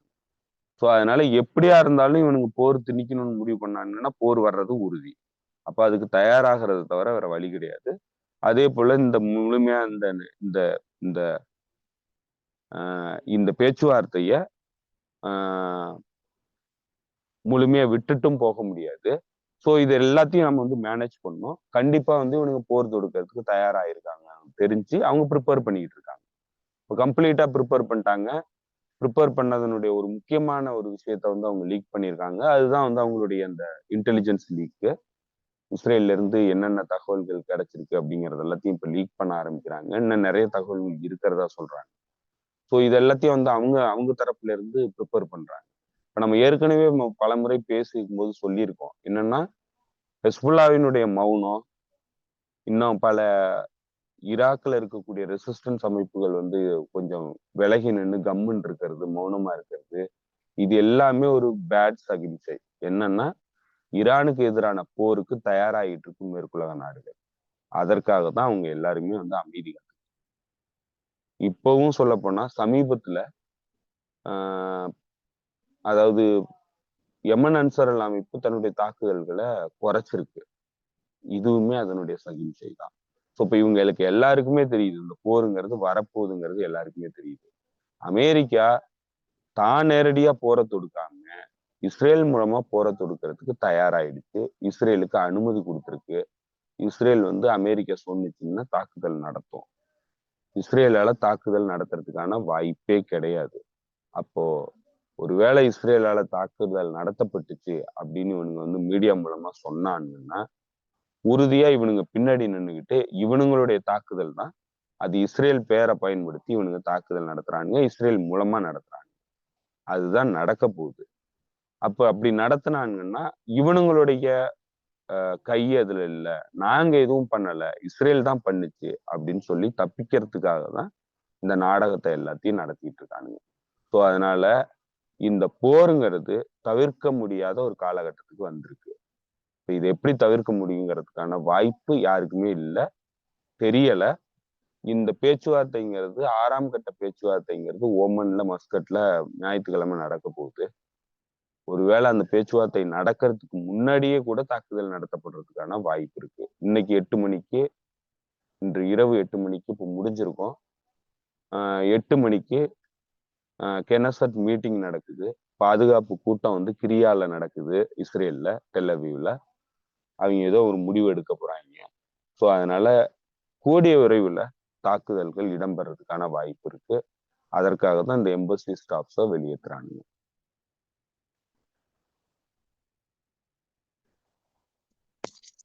ஓகே ஓகே தோழர். இதுல வந்து நான் இன்னும் கொஞ்சம் ஷார்ப்பா பார்க்க வேண்டியது அப்படின்னு நினைக்கிற விஷயம் என்ன அப்படின்னா, ஆஹ் இதுல மிக முக்கியமா ரொம்ப கவனிக்க வேண்டிய விஷயம்னா, இந்த பேச்சுவார்த்தையில ரொம்பவே ஆர்வமா இருந்ததான் நான் பாக்குறேன். ஈரான் வந்து ரொம்ப பேச்சுவார்த்தையில ஆர்வமா இருந்தாங்க. இதுல ஒரு விஷயம் நான் சேர்த்து சொல்லணும். நீங்க அந்த என்ரிச்மெண்ட் பத்தி பேசுனதால, அதாவது வந்து நமக்கு தெரிஞ்சது எல்லாமே வந்து அவங்க என்ன சொன்னாங்கன்னா, ரொம்ப தெளிவா நாங்க ஒரே ரூம்ல யுஎஸ்ஏ கூட உட்கார மாட்டோம் அப்படின்னு சொல்லிதான் அந்த பேச்சுவார்த்தை தொடங்குச்சு. அப்படி தொடங்கும் போது நடுவுல ஒரு நாள் வந்த தகவல் என்னன்னா, மஸ்கட்ல நடந்த பேச்சுவார்த்தையில நேரடியாவே வெளியுறவுத்துறை அமைச்சரா இருக்கக்கூடிய ஈரானுடைய வெளியுறவுத்துறை அமைச்சர் கூட அரகாட்சியும் விட்காஃபும் நேரடியாக பேசியிருக்காங்க. அப்போ அவர் என்ன சொல்லியிருக்காரு, இந்த பாருங்க நம்ம ரொம்பலாம் பேசி இது பண்ணிட்டு இருக்க வேண்டாம், எங்களுடைய என்ரிச்மெண்ட் இவ்வளவுதான், இதை வச்சு நாங்க மக்களுக்காக மக்களோட டே டு டே யூசேஜுக்காக நாங்க பண்றோம். நான் என்ன சொல்றேன், நாங்க மட்டுமே பண்ணல, நீங்க வாங்க, யுஎஸ்ஏ உள்ள வாங்க, இன்வெஸ்ட் பண்ணுங்க. உங்க சவுதி வந்து இன்வெஸ்ட் பண்ணட்டும், யுஏஇ வந்து இன்வெஸ்ட் பண்ணட்டும், அவங்களுக்கு உண்டான ஃபெசிலிட்டி நாங்க பண்ணி தர்றோம். நீங்க உங்க ஆட்களை எங்கேயே உட்கார வைங்க, அவங்களை எங்கேயே ஸ்டே பண்ணி எல்லாத்தையும் செக் பண்ண சொல்லுங்க, நீங்க ரன் பண்ணுங்க. 49% நீங்க ரன் பண்ணுங்க எல்லாத்தையுமே, நாங்க அதுக்கு ஓகே பண்றோம், எங்களுக்கு உங்க எந்த பிரச்சனையுமே கிடையாது அப்படின்னு அவர் ரொம்ப ஓப்பனா சொல்லியிருக்காரு. அதை நான் எப்படி பார்த்தேன் அப்படின்னா, டோட்டலாவே டேபிள் அவங்க பக்கம் திருப்பி விட்டாரு. இப்போ உனக்கு என்ன, நாங்க இது பண்றதா தானே பிரச்சனை, இந்த வா, நீயே நான் 49% நீ எல்லாத்தையும் பண்ணு, நீ இன்வெஸ்ட் பண்ணு, நீ எல்லாத்தையும் பண்ணு, இதுதான் நம்மளோட பிளான், நான் போட்டு தர்றேன், அடுத்த 5 இயர்ஸ்க்கு நீ பண்ணிக்க அப்படின்னு அவங்க சொன்னது அவங்களுக்கு என்ன பண்றதுன்னு தெரியாம குழப்பிடுச்சு. அதுக்கு பிறகு வந்து ஒரு வார்த்தை, அந்த விஷயம் நடந்த பிறகு 2 நாள் கழிச்சு ஒரு வார்த்தை இவரு சொன்னார், ட்ரம்ப் என்ன சொன்னாருன்னா, நீங்க ஈரானை சாதாரணமா நினைக்காதீங்க, அவங்க எவ்வளவு பர்ஃபெக்டா வார்த்தைகளை யூஸ் பண்ணி அவங்க வந்து ரொம்ப இன்டெலிஜென்ட்டா பேசுறாங்க அப்படின்னு அவர் சொன்னாரு. நான் இதை எப்படி பாக்குறேன்னா, இப்ப வரப்போற இதுவுமே இந்த பேச்சுவார்த்தையுமே என்ன பண்றேன் என்னன்னா, இவங்க வந்து முடிஞ்ச வரைக்கும் அவங்கள பேசி உட்கார வச்சு கையெழுத்து வாங்குறதுக்கு தான் ட்ரை பண்றாரு ட்ரம்ப். அதுக்காக இப்ப சமீபத்துல வந்திருக்க தகவல் என்ன அப்படின்னா, ரஷ்ய அதிபர் புட்டின் வரைக்கும் பேசியிருக்கதா சொல்றாங்க. பேசி நீங்க வந்து அவங்க கன்வின்ஸ் பண்ணுங்க, சைன் பண்ண வைங்க, சைன் பண்ண சொல்லுங்க, அப்படின்னு பேசியிருக்கதா சொல்றாங்க. இது அடுத்து எப்படி போக போகுதுன்னு தெரியல. அவரும் புட்டின் பேசுவாரா என்னன்றது எனக்கு தான் தெரியும். ஏன்னா வந்து அவங்க தரப்புல ஐஏஇஎல் இருக்கக்கூடிய ரஷ்ய பிரதிநிதி ஒருத்தர் அதான் சொல்லியிருந்தாரு. இந்த விஷயத்த வந்து பெருசு பண்ண வேண்டாம்னு நினைக்கிறாரு புட்டின். ஈரானுக்கும் அமெரிக்காவுக்கும் நடுவுல நானே பேச தயாரா இருக்கேன். இதை சுமூகமா முடிச்சுக்கணும் தான் அவங்க எதிர்பார்க்கிறாரு அப்படின்னு அவர் சொல்லியிருந்தாங்க. இப்ப அப்படியே அங்கேயிருந்து நம்ம அடுத்து உக்ரைன் ரஷ்யா விஷயத்துக்கும் பேசணும்னு நினைக்கிறேன். அந்த இஸ்தான்புல் நடந்த அந்த பேச்சுவார்த்தையோட இதுல வந்து ஒரு 1000 பேரை 2 தரப்புலையும் இது பண்ணிக்கிறது, கைதிகள் பரிமாற்றத்தை செஞ்சுக்கிறதா பேசியிருந்தாங்க. அது வந்து நேற்று 11ஆம் தேதியிலேருந்து நடக்க தொடங்கி இருக்குது. முதல்ல இவங்க எடுத்துட்டு வந்த இறந்த உக்ரைன் வீரர்கள் உடல்களை வாங்க வரல அப்படின்னு ஒரு இது இருந்துச்சு.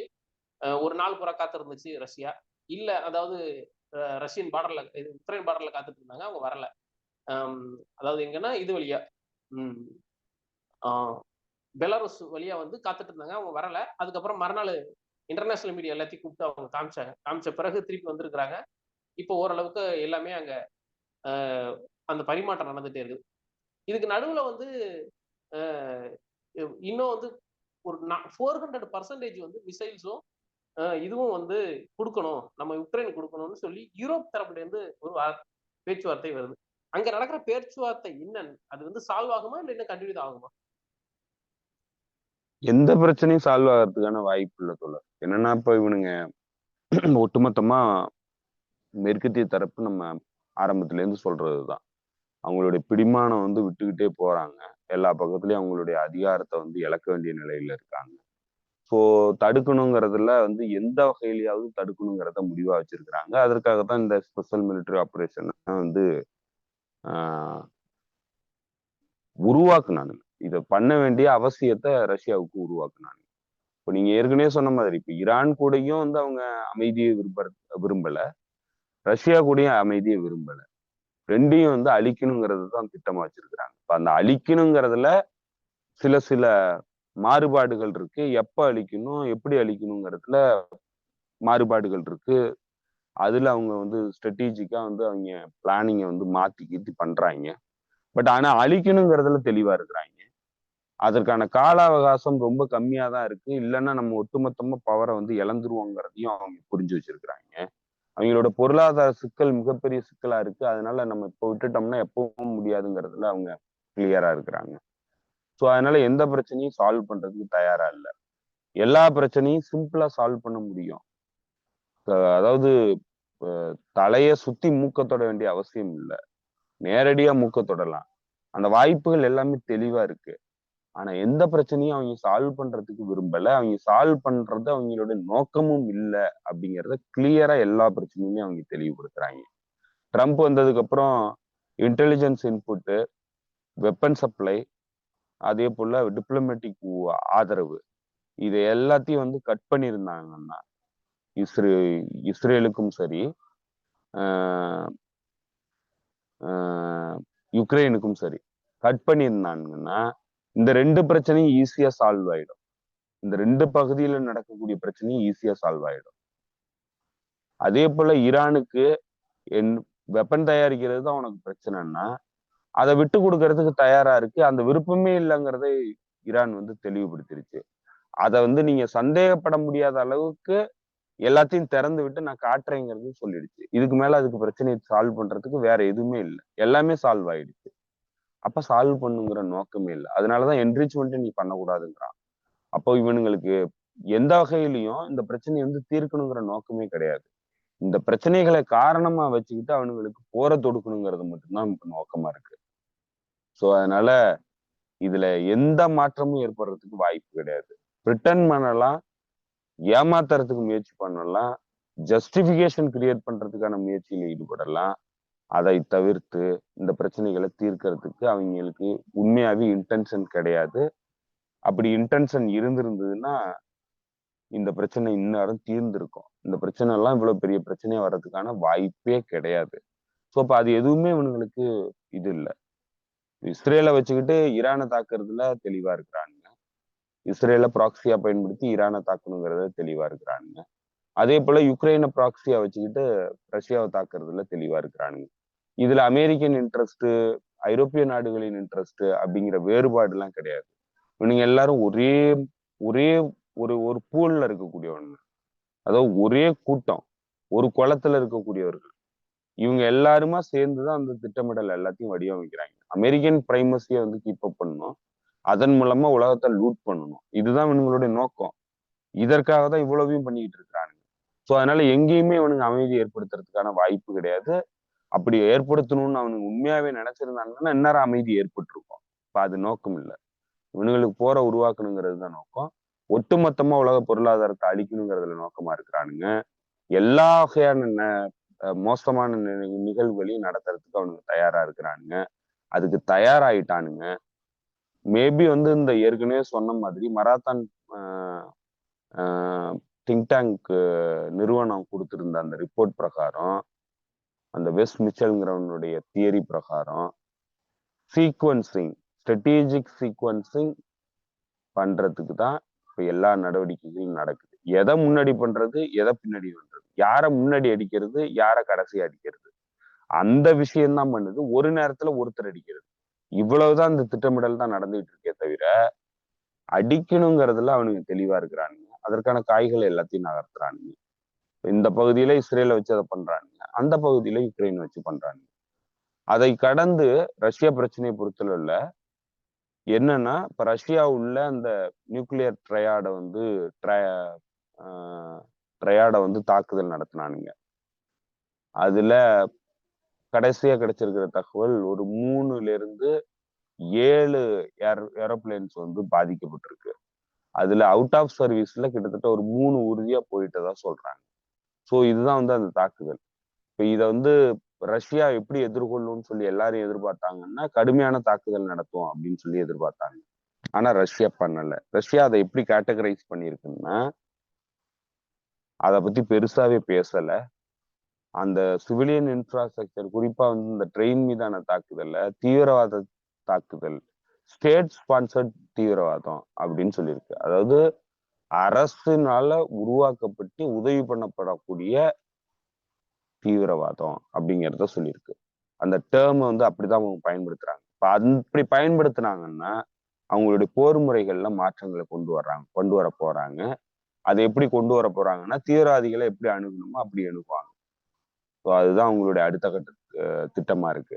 இப்ப ஏன் வந்து அந்த திட்டத்தை இன்னும் செயல்படுத்தாம வச்சிருக்கிறாங்கன்னா, இவங்க இங்க சைனாவுக்கு ஈரான் கூட என்ன மாதிரியான ஒரு ஒரு மாய வலையை வந்து விரிச்சிருக்கிறாங்களோ அதே மாதிரி ரஷ்யா கூட ஒரு மாய வலையை விரிச்சிருக்கிறாங்க.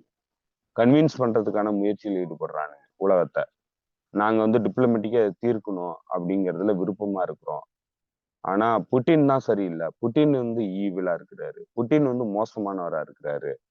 அதனாலதான் இந்த பிரச்சனை வந்து தீவிரமாகுது. அதனாலதான் இந்த போர் வந்து வளர்ந்தே போகுது அப்படின்னு சொல்லி கன்வின்ஸ் பண்றதுக்கான முயற்சியில தொடர்ந்து ஈடுபட்டு இருக்கானுங்க. ஸோ இப்படி ஈடுபடுறதுனாலதான் அவங்களும் இதுக்கு அனுசரிச்சு போக வேண்டியிருக்கு. ஸோ அதனால அந்த வாய்ப்பை வந்து வழங்கணும் அப்படிங்கிற இடத்துல இதை காரணமா வச்சு அவனுங்க இதை வந்து முறிச்சிட்டு தாக்குதலுக்கு தீவிரப்படுத்தி வரக்கூடாது அப்படிங்கிறதுக்காக ரஷ்யா வந்து இதை கேர்ஃபுல்லா அணுகுறாங்க. இப்ப ரஷ்யா வந்து என்ன சொல்லுதுன்னா, அமெரிக்கன் அதிபருக்கு உண்மையாவே இன்ட்ரெஸ்ட் இருக்கு, ஆனா அதை டெலிவரி பண்ணுவாராங்கிறத நம்ம பார்ப்போம் அப்படிங்கிறத சொல்றாங்க. இப்ப அது எல்லாமே அதுக்காக வெயிட் பண்றாங்க. அமெரிக்கன் தரப்புல இருந்து இறுதியான முடிவு வரணும். உண்மையாவே வந்து அவங்க ட்ரை பண்றாங்களா, அது எல்லாத்தையும் கன்வின்ஸ் பண்ணி அவங்களால இதை வந்து செயல்பாட்டுக்கு கொண்டு வர முடியுமா, இல்ல பொய் சொல்லிட்டு இருக்கிறாங்களா அப்படிங்கிறத அவங்க டெஸ்ட் பண்றாங்க. இப்ப டெஸ்ட் பண்ணதுக்கு அப்புறம் இல்ல இது வந்து அமெரிக்கன் அரசாங்கம் ஒரு காலத்திலயும் வந்து விட்டுட்டு போக மாட்டாங்க, இவங்க வந்து நம்மளை அழிக்கணுங்கிறத நோக்கமா இருக்காங்கிறத புரிஞ்சுக்கும் போது, இன்னும் சொல்ல போனா சர்வதேச அரங்கில் அது தெளிவாகும் போது ரஷ்யாவினுடைய தாக்குதல் மூர்க்கமாகும். அதனால இப்போதைக்கு அவங்க என்ன பண்றாங்கன்னா, ஏற்கனவே பண்ணிட்டு இருக்கிற அந்த ஸ்பெஷல் மிலிட்டரி ஆபரேஷனை தீவிரப்படுத்துறாங்க. அதுலதான் வந்து டினிப்ரோ பெட்ரோஸ்க் பகுதியை வந்து கடுமையான தாக்குதல் நடத்தி இருக்கிறாங்க. அந்த பகுதியை கிட்டத்தட்ட வந்து வெகு வேகமா வந்து போயிட்டு இருக்கிறாங்க, முன்னோக்கி நகர்றாங்க. பெரிய அளவுக்கு டினிப்ரோ ரிவருக்கும் கிழக்கு பகுதியை பூரா வந்து ரஷ்யாவினுடைய கட்டுப்பாட்டுல கொண்டு வர்றதுக்கான போரை வந்து தீவிரப்படுத்தி இருக்கிறாங்க. இது ஏற்கனவே நடந்துகிட்டு இருக்கிற அந்த ஸ்பெஷல் மிலிட்டரி ஆபரேஷனுடைய ஒரு கூறு, தீவிரப்படுத்துறாங்க. இன்னொரு பக்கம் எப்ப ட்ரம்ப் வந்து உறுதியா சர்வதேச அரங்குல வெளிப்படுறாரோ, தன்னுடைய நோக்கம் வந்து அமைதியை விரும்புறது இல்லை அப்படிங்கிறத வந்து உறுதிப்படுத்துறாரோ, அப்போ வந்து இந்த special military operation counter terrorism ஆபரேஷனா வந்து மாறும். அப்படி மாறிடுச்சுன்னா கீவ்ல இருக்கக்கூடிய, அதாவது யுக்ரைன்ல இருக்கக்கூடிய யுக்ரைனுடைய இன்டெலிஜென்ஸ் ஏஜென்சியினுடைய உளவு பிரிவினுடைய தலைவர்ல இருந்து யுக்ரைனுடைய அதிபர் வரைக்கும் யாரை வேணாலும் தூக்குறதுக்கான லீகல் உரிமையை ரஷ்யாவினுடைய கான்ஸ்டிடியூஷன் வந்து ரஷ்ய அரசாங்கத்துக்கு கொடுத்துரும். அப்படி கொடுத்துருச்சுன்னா கம்ப்ளீட்டா அதுக்கப்புறம் வந்து என்ன வேணாலும் நடக்கிறதுக்கு வாய்ப்பு இருக்கு. ஸோ அதை நோக்கிதான் இது போகுது. அதை நோக்கிதான் இது இறுதியா போகும். ஏன்னா ட்ரம்ப்புக்கு உண்மையான இன்டென்ஷன் கிடையாது, அமெரிக்கன் அரசாங்கத்துக்கு உண்மையான இன்டென்ஷன் கிடையாது அமைதியை ஏற்படுத்தணுங்கிறதுல.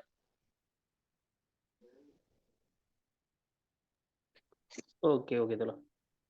இதுல வந்து நான் இன்னொரு விஷயத்த நான் தொடக்கத்துல கேட்டிருக்கணும். நம்ம தொடக்கத்துல பேசின மாதிரி அந்த இஸ்ரேல்ல இருந்து அவங்க எடுத்துட்டு வந்த டாக்குமெண்ட்ஸ், அந்த டாக்குமெண்ட்ஸ் பத்தி நம்ம ஏற்கனவே பேசியிருந்தோம். நீங்க கூட சொல்லியிருந்தீங்க, ஈரான் வந்து சும்மா இதுக்காக வாய் பேச்சுக்காக சொல்லாது, அவங்கள்ட்ட டீட்டெயில் இல்லாம பேச மாட்டாங்கன்னு.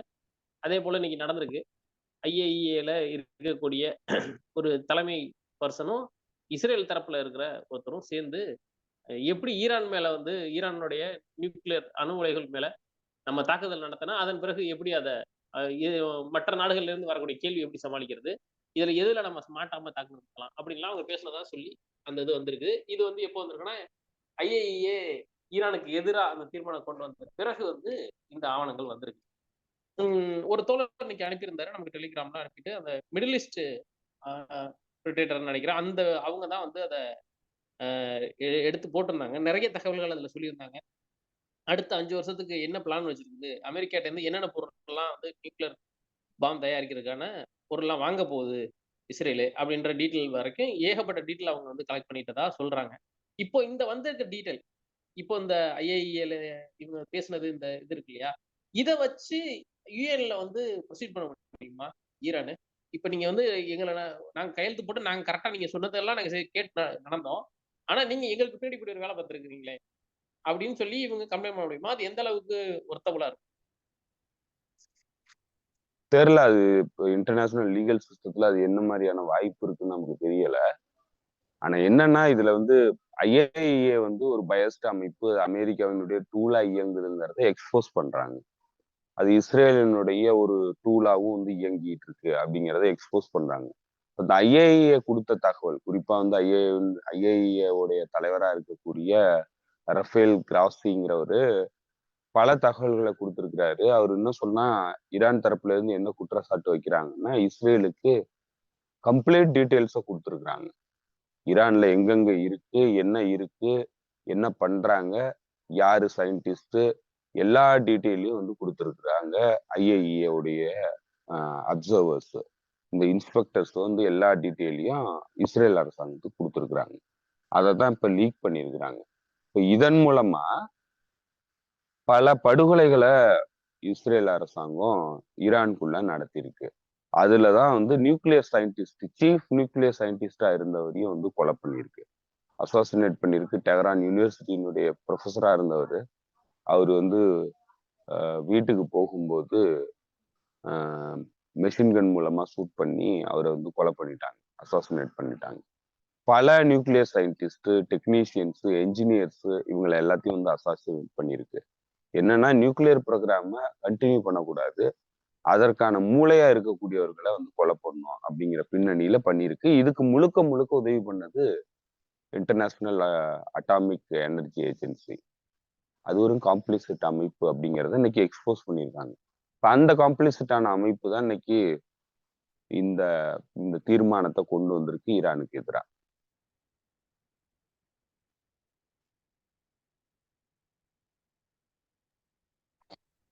புரியுது. அவங்க எல்லாருமே அப்படித்தான் இருப்பாங்க. அதுக்கு வந்து ப்ரூஃப் நம்ம வாயால தான் சொல்லிட்டு இருக்க முடியாது. ப்ரூஃப் வேணும்ல. அந்த ப்ரூஃப் கரெக்டா எடுத்திருக்காங்க. இன்னும் நிறைய ப்ரூஃப் வச்சிருக்கதா சொல்றாங்க. இன்னும் இன்க்ளூடிங் வந்து எந்த அளவுக்கு எடுத்திருக்காங்க அப்படின்னா, நெத்தன்யாஹுவோட பர்சனல் டீட்டெயில் வரைக்கும், அவரோட மெடிக்கல் கண்டிஷன்ஸ் வரைக்கும் எல்லா டீட்டெயிலும் எடுத்திருக்காங்க. எவ்வளவு டீட்டெயில் எங்கேருந்து எடுத்தாங்க, எத்தனை நாளைக்கு முன்னாடி எடுத்தாங்க அப்படின்னு தெரியல. மேபி பல மாதங்களுக்கு முன்பே எடுத்துட்டு எல்லாம் வந்து சேர்ந்த பிறகு சொன்னாங்களா என்ன, இல்ல கொஞ்சம் கொஞ்சமா வந்துச்சா அந்த டீட்டெயில்லாம் தெரியல. ஸோ நாள் ஆக ஆக தான் இதனுடைய அடுத்தடுத்த ஸ்டெப்பு நமக்கு தெரிய வரும். பார்க்கலாம் அடுத்தடுத்த நிகழ்வுகள் என்ன நடக்குதுன்னு. வேற ஏதாவது தோணுங்க சொல்ல வேண்டியது? இல்ல வேற எதுவும் இல்ல தோழர். இன்னைக்கு முக்கியமான விஷயம்னா இதுதான். ஆமாமா. இது ரொம்ப இம்பார்ட்டன்ட் ஆனது. நாங்க அதனாலதான் இதோட முடிச்சுக்கலாம். இன்னும் வந்து ஒரு தோழர் கூட கேட்டிருந்தாரு. ஆப்பிரிக்கால இருக்கக்கூடிய அந்த மிக முக்கியமான இளம் தலைவரான இப்ராஹிம் ஒரு அவர பத்தி பேசுங்க அப்படின்ட்டு. நம்ம எல்லாத்துலயும் பேசியிருக்கோம். நம்ம தோழர்கள் கன்டினியூஸா கேட்டுட்டு இருந்தீங்கன்னா தெரிஞ்சிருக்கும். ஏன் அத பர்ட்டிகுலரா சொல்றேன்னா, நீங்க ஏன் எங்கேருந்து இப்ப கேட்கணும் கேட்கிற ஒரு தோழர் கேட்டிருந்தாரு. கமெண்ட்ல கேட்டிருந்தாரு. ஏன்னா வந்து மேபி நீங்க YouTubeல இப்ப புதுசா நெறைய பேர் அத பேசுறாங்க. ஏன்னா அவங்களுக்கு வியூஸ் வேணும். அது ஒரு ஹீரோயிசமா பேசணும். அந்த ஒரு பார்ட்ட மட்டும் எடுத்து அப்படின்னு பேசுறாங்க. அத நான் கவனிச்சேன். அதனால மேபி தோழர்களுக்கு இப்ப தெரிய வந்திருக்கலாம். பட் விஷயம் என்னன்னா, நம்ம எல்லாமே அரசியலா மட்டும் தான் பார்க்குறோம். இதுல எதையுமே நம்ம ஹீரோயிசமா பார்க்கறதே கிடையாது. எந்த ஒரு விஷயத்தையுமே. அரசியலாகவும், அது மக்களுக்கு நன்மை விளைவிக்குதா அந்த அரசியல் அப்படின்றத மட்டும் தான் பார்க்குறோம். அத நம்ம எல்லா இடத்துலயும் பேசியிருக்கோம். பல காணொளிகள் வந்து நம்ம ஆப்பிரிக்கா பத்தி போட்டிருக்கோம். மிக முக்கியமா அந்த புர்கினா பாசோவுடைய அந்த தலைவரா இருக்கக்கூடிய இப்ராஹிம் பத்தியும் நம்ம பேசியிருக்கோம். தோழர்கள் நேரம் கிடைச்சதுன்னா அதையும் பாருங்க. உங்க நேரத்துக்கு மிக்க நன்றி தோழர். நன்றி தோழர். தோழர்களுக்கும் நன்றி. மீண்டும் சந்திப்போம் தோழர்களே. நன்றி, வணக்கம்.